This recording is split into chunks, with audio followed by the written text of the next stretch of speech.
Welcome to No Marks Allowed. This is the show that covers sports, sneakers, and culture. And I got the Broncos jersey on the head. Didn't work out. Young team.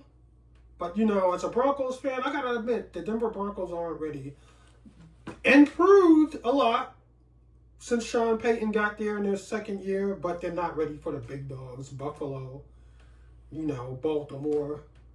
They're just not ready, KC. They're not ready. We might split with KC, even if they had their starters, but I don't think we're ready for them in the playoffs. But let's get to Baltimore versus Pittsburgh. Some would say this is the best rival in the NFL. Now, they split the regular season. The first game, Baltimore played one of the worst games they had in the season and was only 1 2-point conversion away from going to overtime and possibly still in that game. Justin Tucker missed 4 field goals, I think, 3. Lamar threw a pick, which was an amazing catch by a defensive back. He made a hell of a play.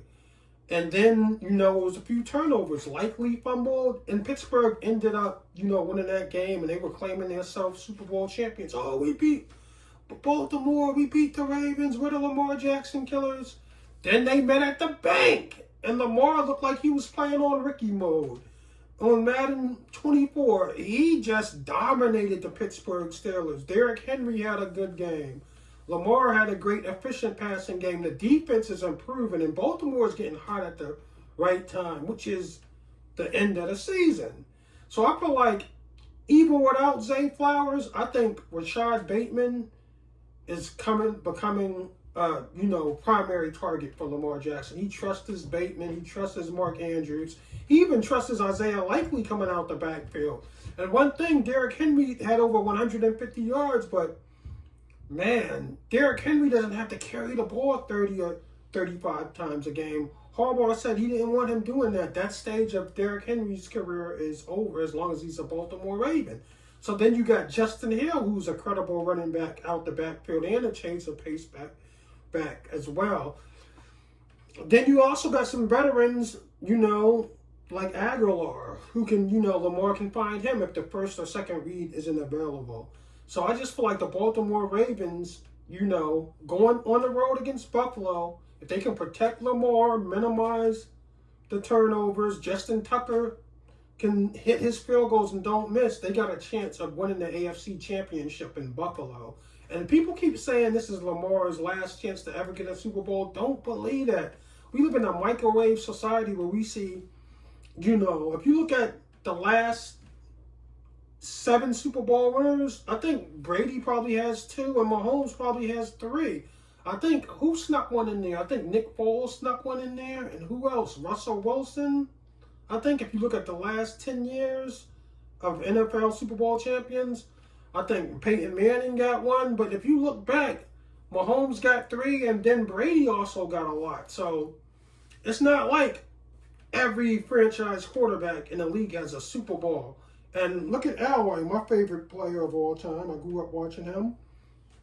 He didn't get his Super Bowl until his 15th or 14th year. Then he retired and he got his second. Dan Marino went to the Super Bowl like early in his career, like his first or second year. He never been again. So I don't feel like you have to win the Super Bowl to be a great quarterback. Because if you got people like Tom Brady winning 7, Patrick Mahomes winning 3, Peyton Manning winning 2, Elway winning 2, Terry Bradshaw winning 4, Aikman winning 3? It's going to be some great quarterbacks that's left out. So I don't say Lamar or Josh Allen isn't great if they don't win the Super Bowl. But I will say this. Buffalo is supposed to be snowing in Buff. And you know how Buffalo, when it gets blizzard-like in Buffalo, they like to ask the fans to shovel the snow and, help get the field ready. What if they had a little trick up their sleeve and didn't shovel the field correctly and left excessive snow on the field to slow Lamar and Derrick Henry down? It was like, yeah, we want it on our terms. We might be hurt by the snow, but I think Baltimore would be, significantly hindered by this lake effect snow. So don't shovel the field and, let it be like a snow game, like an ice ball, instead of, putting the groundwork in the field, making sure the field is right, which we all know they could do. Because Baltimore can play in the cold. I know it was freezing. It was real cold last year in the AFC divisional round when they played Houston. It was like 16 degrees, felt like it was 8, and Baltimore played well in that game. And I just like to say Buffalo looked impressive against Denver. Even though they blew Denver out and they won by more points than what Baltimore beat the Steelers, it still didn't look like Buffalo was, that good of a team. It just looked like Denver was just like out of their league. You know what I mean? It's like, okay, we had a chance to tie the game going in the whole overtime. I mean, not overtime, going into halftime, and Will Lutz misses a field goal, goes doink. So now we're down 10-7. And then we have a chance to stop Buffalo on a 4th and 1. And, we're still like a one field goal, 1 touchdown away from tying that game. But Josh Allen makes an incredible play and throws a touchdown to Ty Johnson, I think it was. And it looked like he was out of bounds, but just Denver Broncos fans' luck and the football guys in Buffalo, his feet never hit out of bounds. When he caught it, his feet was in the air and his knees and arms were under the ball and his knees was up in the air. So his shoulders hit the ground first and his feet never touched out of bounds, even though in the air it looked like his feet was out of bounds. So all the Broncos fans were saying, man, that was not a catch. That was out of bounds. That was out of bounds. And when they looked at the replay, I was like, yeah, it's going to be out of bounds. They don't, overturn this call. And it wasn't, to my detriment and a lot of Denver fans' detriment and a lot of Buffalo fans, praise. He tucked that motherfucking ball like this and had it, and his foot was in the air. But, Buffalo got weapons. Don't let them lie to you and say, Lamar got more weapons. Buffalo got James Cook, Dalton Kincaid, and Amari Cooper, who was cooking in Cleveland, and they traded him. So I hope the Ravens don't underestimate Buffalo's weapons. Because even though Amari Cooper played in the AFC North, and I don't think he did well against the Ravens, I know he did well against the Steelers and other teams like Cincinnati. But yeah, Baltimore cannot go and think what fans are saying and what the media is saying. Well, Baltimore has 6 All-Pros and Josh Allen is the only one on Buffalo's team. That doesn't mean nothing. The team has to be ready to play and, be ready to get punched in their mouth. Because like Cleveland beat Baltimore with, Jameson Winston. So you just can't go by 6 All-Pros to 1 All-Pro. Now, if you want to argue the MVP race and like, okay, Lamar had more All-Pros on his team than, Josh Allen, I think that furthers Lamar Jackson's argument why he should be the MVP. Because to put up them numbers and still have Derrick Henry on your team, because, Ryan Tannehill or whoever was quarterback in Tennessee before had Derrick Henry putting up big numbers and they didn't have a quarter of Lamar's stats. So for Lamar to have over 4,000 yards and all those touchdowns and minimum interceptions, man, you gotta give it to Lamar Jackson. And like I said before, Josh Allen is having an MVP season as well, but not better than Lamar Jackson. The only way you can justify giving Josh Allen the MVP is if Lamar is the co-MVP and you have co-MVPs. But I'm looking forward to divisional, weekend. Baltimore versus Buff. It's going to be crazy. They get their 2 big stars back. Meanwhile, there goes Henry. There goes Henry all the way for the touchdown. Watch the 11 seconds to go. Watch the right tackle, by the way, Rosengarten. That's a rookie against T.J. Watt. This is everything you don't want to do unless you're Lamar Jackson. Hill just was in there blocking. He saw his quarterback. See, there's Hill right there. Queen has him, but now he's worried about the quarterback making a play. Now Queen's all over Lamar Jackson. Nobody is on Justice Hill. That's Lamar Jackson being Lamar Jackson. There is no justice. Oh, never mind. give me some hope here with that history lesson in 2020. There you go. I remember that game. Now, shout out to the Commanders because, man, Jaden Daniels, man, he's the Rookie of the Year. I know I'm a Broncos fan, and I'm orange and blued out, and Bo Nix had a chance, but towards the end of the year, JD5 did his thing, and then against Tampa Bay with that performance, he locked it up as Rookie of the Year. But this guy is so poised. You think he's been in the league for 10 years. And then Coach Campbell, he has all the confidence in the world in Jaden Daniels. He kept going for it on 4th and 1, 4th and 2. He was playing with house money. And, Washington, the Commanders made most of those first downs. They converted the 4th down into, first downs. And, Tampa Bay, they fought, and they even took the lead at one point in the game, and Mike Evans was just killing Lattimore. They wouldn't play him one-on-one, but Washington's defense played well. And shout out to Austin Eckler because, he's an all-purpose back, and everybody was on that Brian Robinson Jr. touchdown train, and, Eckler wasn't getting a lot of carries, wasn't getting a lot of snaps. But this is why they brought Austin Eckler into the Commanders' locker room for playoff games, close games like this. Eckler was on the team in, I think, Los Angeles when they beat Baltimore in Baltimore on that playoff team. I remember Eckler used to share carries with Melvin Gordon, and Melvin Gordon was that top back. And then they said, okay, Eckler can, carry this team in San Diego before they became the LA Chargers. And then he wanted to get paid, and he couldn't get paid. He ended up in Washington. Terry McLaurin, he made big catches. And the thing I like about Jaden Daniels is Terry McLaurin or Zach Ertz isn't open, he can find his 3rd or 4th read. And, Zacharias, who played for Philadelphia, didn't get a lot of burn because of, Smith and A.J. Brown. He's playing huge dividends for the Washington Commanders. And like I said, Jaden Daniels, don't be surprised if they go in Detroit and beat the Lions because the Lions don't have a good defense. Dan Campbell, he loves to go for it on 4th down when you should kick the field goal to make a 1-score game, a 2-score game. Sometimes Dan Campbell will cowboy it and go for it, and if Washington can stop them from converting those 4th downs, Washington can come out with the win. And, they lost to Philadelphia, but remember, they only lost to Philadelphia by 3 points. You see what I'm saying? So I feel like the Commanders have a chance to go to the Super Bowl.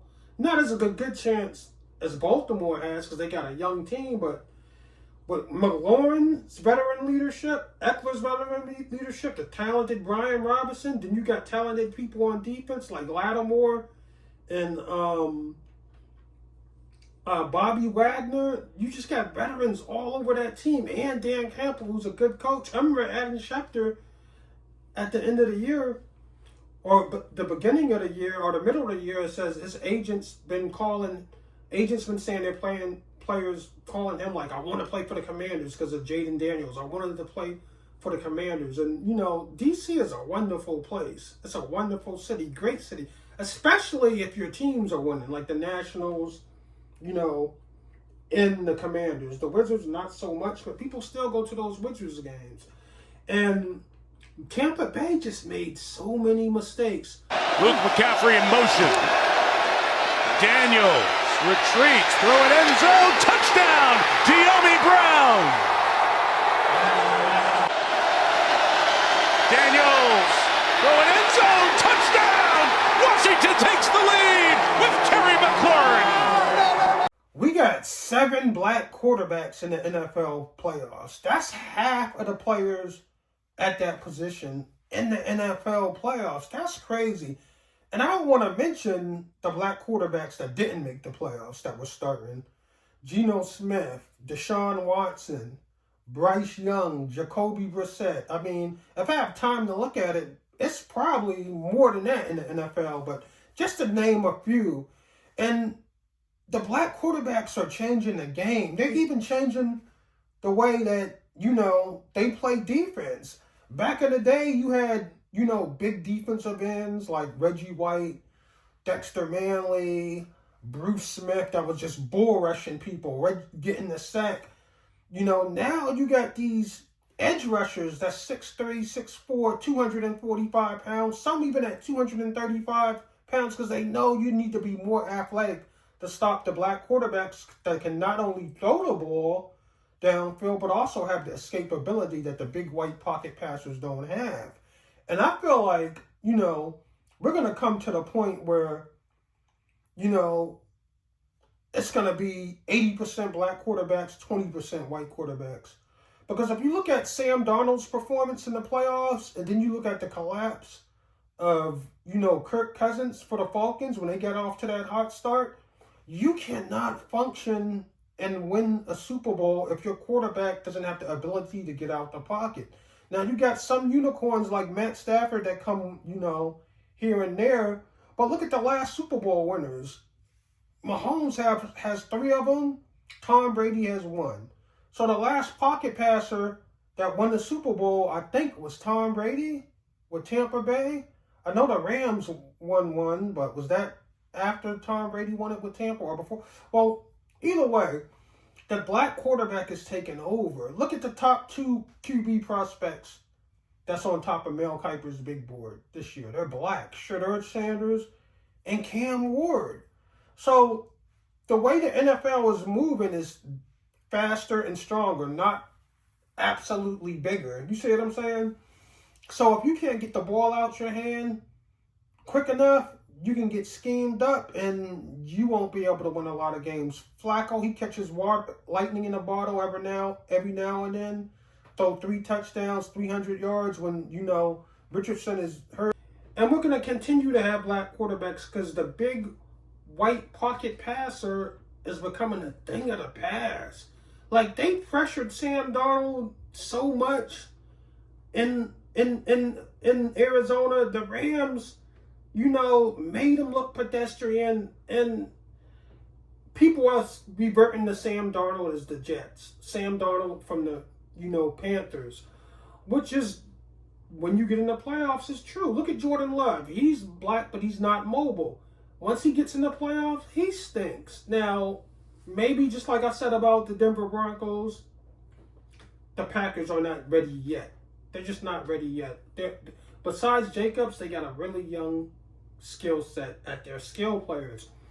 But then you look at guys like Jared Goff. He gets the ball out quick. So he doesn't need to be mobile. You got Matt Stafford. We'll see what he does against Philadelphia. If he can get the ball out quick, because I think they might blitz him. Philadelphia, they got a lot of good defensive linemen and linebackers. You got a Hassan Reddick. You got the first-round guy they drafted from Georgia, Smith Jr., who's putting pressure on, Jordan Love. So we're going to see if Matt Stafford can go into Philly and make it competitive. I don't expect them to win, but I don't think the Rams will go in Philly in that cold weather and dominate like they did, Minnesota. And I also think if Philadelphia beats the Rams, I think Sam Darnold would have, I think Matthew Stafford would have had that same fate as Sam Darnold did, where he's getting pressured and getting hit all game. Now, if they can protect, Matt Stafford with those weapons, Kyron Williams, you got Puka Nacua, and, Cooper Kupp that can, cause separation, who always performs big in the playoffs, they can upset Philly. Now, I'm not putting upset alert on this game because I feel like the cold weather and Matt Stafford's lack of mobility might hurt Philly. The only way Philly lose this game against the Rams is if Philly hurts themselves. Philly would have to beat themselves, I think. But I don't think the Rams can go in there and punch Philly in the mouth. I just don't. I don't think so. But Gilly down there hyping them up. Just that culture of Philly, like the physical A.J. Brown is a physical receiver, weighs over 200 pounds, muscle bound. Then you got Smith, who can take the top off the defense. Then you got Goddard, who's a physical tight end. Once he catches the ball and he comes running your way, you do not want to tackle him. And I don't know why I mentioned him last, but Saquon Barkley, the guy that sat out because he didn't want to break the record, they saved him, for the playoffs, which is good because Saquon has an injury history. So you want to get a record, but then he might end up getting hurt. And then you don't have him for the playoffs. So I think the Philadelphia Eagles did the right thing by sitting Saquon because he has an injury history. If he was a guy like Derrick Henry that never gets hurt, you go for the record, but you don't go for the record with Saquon. Oh no, you sit him out unless you really need that game for playoff positioning, which they didn't because they were going to be the seed that they were. I mean, it was the right choice to play Saquon. Now, Saquon doesn't get off against the Rams. You don't have haters saying, oh, they should have broke the record. For that, they still lost. But no, they made the right decision. I think Philly is going to go to the Super Bowl, man, because, man, Saquon looked like he on a mission. Hurts, I know he want to get back there and face Mahomes again. I know the whole Eagles franchise and organization want to get back to the Super Bowl and face Mahomes again because they feel like they got robbed the last time the two played in the Super Bowl. So shout out to the Eagles and shout out to JD5. He has arrived.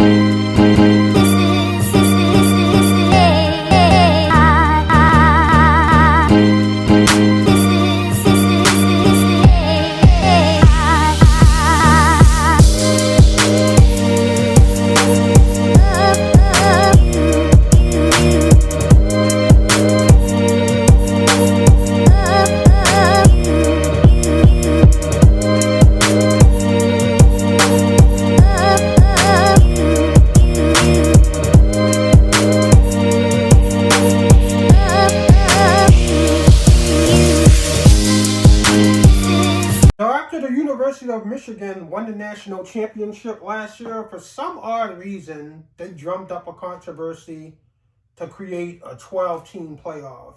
And I was excited about it because it's more games. But then to come to think of it, this college football playoff, the 12-team playoff, it's a good idea for the NCAA because it's going to generate a boatload of money with all the games. But for the fan, it's really not. These games haven't been too exciting. And you got a lot of mediocrity in the college football playoff with the 12-team playoff because you have so many 1- and 2-team losses that's in it. Look at last year's, 4-team playoff bracket. Undefeated Michigan. Undefeated Washington. 1 loss Texas. 1 loss Alabama. No room for mediocrity right there. Anybody could win this tournament. So this year you have a 2-loss team in the national championship, Ohio State, and then a 1-loss team in the national championship, Notre Dame. Damn, Notre Dame fans are going to kill me because that's one of their main rivals. How could I do that? Ohio State, too. How can I disrespect the O like that? I'm sorry, OSU. The Ohio State. So you got 2-loss Ohio State, 1-loss Notre Dame, playing in the national championship. Last year we had 2 undefeated teams in the national championship. No, we had, Washington Huskies, 13-0, led by Michael Penix. And then you had the University of Michigan, John Harbaugh's last year there, with, the physicality and the run game of Blake Corum, also J.J. McCarthy, the veteran. So this year, the games haven't been that good. They haven't. Sometimes when these top 10 college teams get together and these ranked college teams get together, especially in the playoffs, the first half is boring and then they pick it up like late third quarter and then that's when the scoring starts. And that's what we have here. But I got to give a shout out to Ohio State because they've been really disrespectful. Ohio State's been really disrespectful in this college football playoff. Like Will Howard, man, that dude is on one. Then you got Abuke, you got Tate, Smith, They were making plays all over the field. And, you know, Oregon was the #1 team throughout the nation, and they got gassed because they beat Ohio State and then they beat Penn State. They went on and won a lot of games, and they won them impressively. But what people don't know, they only beat Ohio State because the clock ran out. I think they beat Ohio State by 1 point, not even a field goal. So Ohio State lost to Michigan. And that's where people slept on Ohio State. But Ohio State got in, though, because it's a 12-team playoff. That late loss against Michigan would have got Ohio State put out the playoffs. If it was a 14 playoff. Even if it was a 16 playoff, Ohio State would have been in there. But then you had Arizona State. You had Boise State. You see what I'm saying? Then Alabama didn't get in. Miami didn't get in.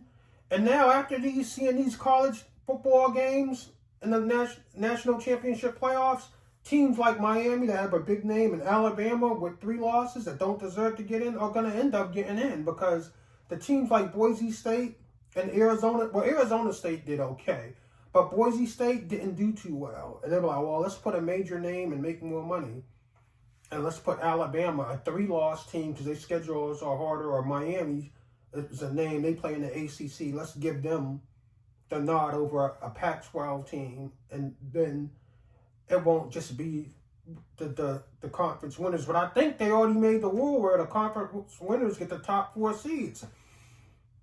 And Oregon taking that bye, I think that hurt them against Ohio State because they came out flat. Ohio State put the beats on Oregon.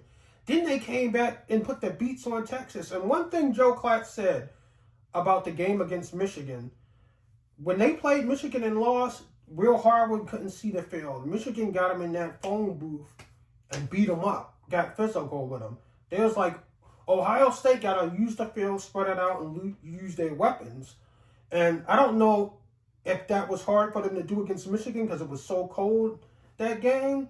But in the college football playoffs, they played in warm weather cities for the most part, and that skill set for Ohio State made it a track meet. Now they go against Notre Dame, who's a physical running team. So you got will Ohio State get caught in the same trap they did against Michigan and try to go blow for blow, or would they spread it out and throw it all through the field? And I know Notre Dame plays a lot of man-to-man. That could be a big mistake doing that against Ohio State with those great receivers that they have and Will Howard. If you're not getting pressure on Will Howard, who had over 3,700 yards and 33 touchdown passes, you do not want to play man-to-man. If you're not sacking Will Howard or keeping him in the pocket or getting pressure on him, he will pick you apart man-to-man. The Ohio State receivers are just too good. All 3 of those guys can go first round. If it wasn't for NIL, they probably would be gone. You know what I mean? But Notre Dame, you got to want Notre Dame to win this game, man. It's the old school Notre Dame. I know everyone gets NIL, but you can't go to Notre Dame unless you have good academic standards. So these Notre Dame kids are in the national championship, and they're smart. Because, you know, Notre Dame is just not about football. Like, Notre Dame is about being at Notre Dame, having the high academic standards, doing things the right way, not taking money under the table like they used to say a lot of conferences did. The SEC was known for it, or getting accused of it the most. But I think all the big conferences were doing it. I don't think you can just blame the SEC. But if Notre Dame can win, because we all know what happened to Notre Dame the last time they went to the national championship. They got blew out and didn't belong on the same field. Now with NIL, they might have got some hitters. You know what I mean? So it's also the first black coach, I think, the coach in the national football championship. So that's a reason to root for Notre Dame. I know my boy Young Buck Sean, he's an Ohio State fan, so he don't kill me when he hears this. But shout out to Ohio State and Notre Dame. But Ohio State been real disrespectful this college football playoff.